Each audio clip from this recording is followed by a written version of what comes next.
Today, we're going over ancient disasters that erased entire technologies overnight. And I don't mean a library losing a few scrolls.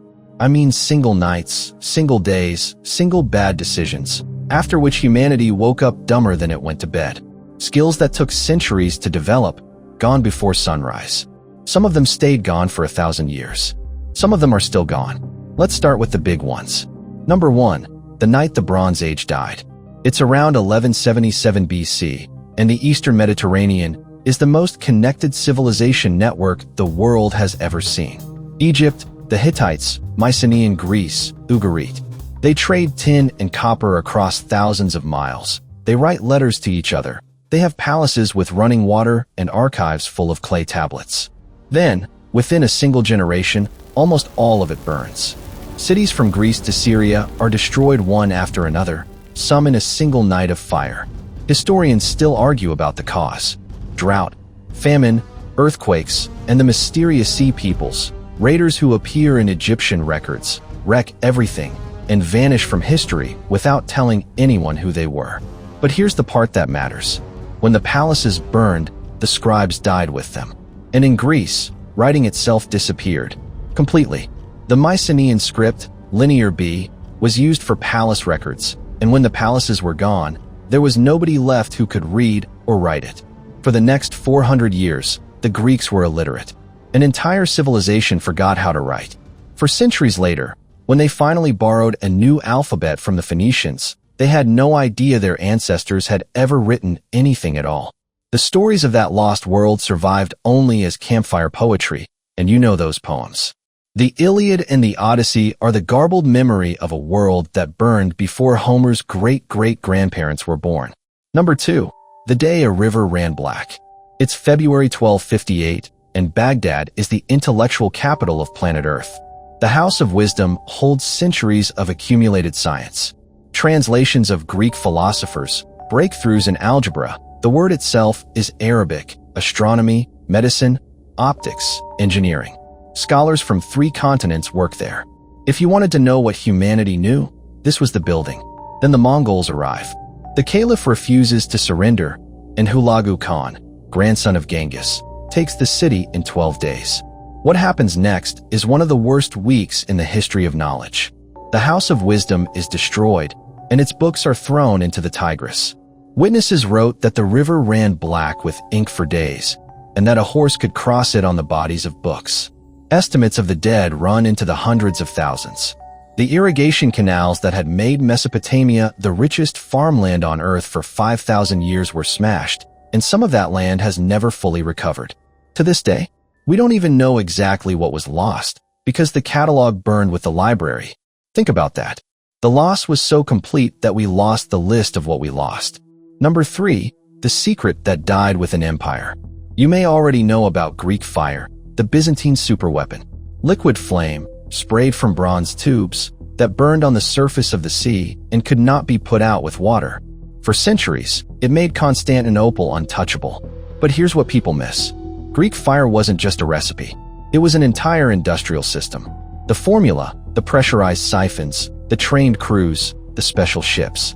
And the Byzantines compartmentalized it like a modern nuclear program. No single person knew everything. The chemists didn't know the pump design. The engineers didn't know the formula. That way, nobody could defect with the whole package. It was brilliant, right up until May 29th, 1453, when Ottoman cannons finally breached the walls of Constantinople. The empire died that day, and every separate piece of the puzzle died in different corners of a burning city.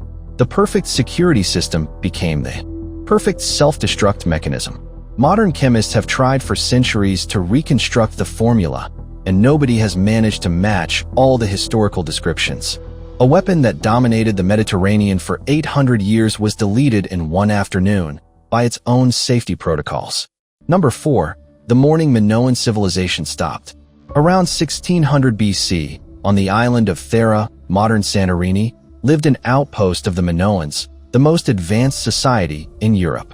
These people had 3-story buildings with indoor plumbing, hot and cold running water, flushing toilets. In the Bronze Age, their frescoes show a rich trading civilization at its peak. Then the island itself exploded. The Thera eruption was one of the most violent volcanic events in human history, blasting an estimated 60 cubic kilometers of rock into the sky, 10 times the power of Krakatoa. The center of the island simply ceased to exist. Tsunamis up to 15 meters slammed into Crete, the Minoan heartland, wrecking their fleet and ports. The civilization limped on for a couple of generations, weakened, and then was taken over by the Mycenaeans. And their plumbing? Europe wouldn't see comfort like that again for over 3,000 years. A Roman emperor never flushed a toilet as good as the one on Thera. Neither did Napoleon. The people buried under that ash were, in one specific way, living better than almost everyone who came after them. Now for the supporting cast. Shorter stories, same nightmare. The steam engine that arrived 17 centuries early. In the 1st century AD, Heron of Alexandria built the Eolipile, a sphere that spun using steam power, along with vending machines and automatic doors. It was all treated as toys for temples. Then Alexandria's great library declined through fires and purges. Heron's tradition of engineering scattered, and steam power was forgotten until 1712. If one wealthy Roman had looked at that spinning sphere and thought about ships and mills, the Industrial Revolution could have started before the fall of Rome. We missed it by one idea: Roman concrete. The Pantheon's dome has stood for 1900 years because Roman concrete heals its own cracks. When the empire collapsed in the 5th century, the supply chains for the specific volcanic ash collapsed with it, and Europe forgot how to make good concrete for over 1,000 years. Medieval builders lived among Roman ruins they could not reproduce, like people camping in a dead city built by wizards. And finally, the library of Baghdad's quiet twin, the Maya codices.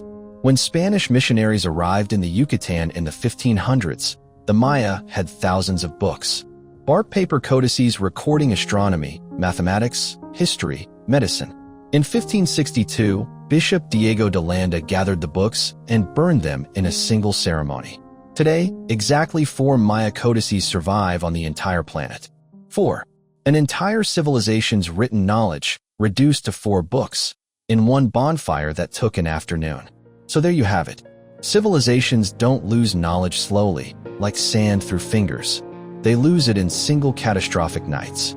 A burning palace takes the alphabet with it. A river runs black with ink. A security system commits suicide. A bonfire eats a continent's library before dinner. And here's the uncomfortable part.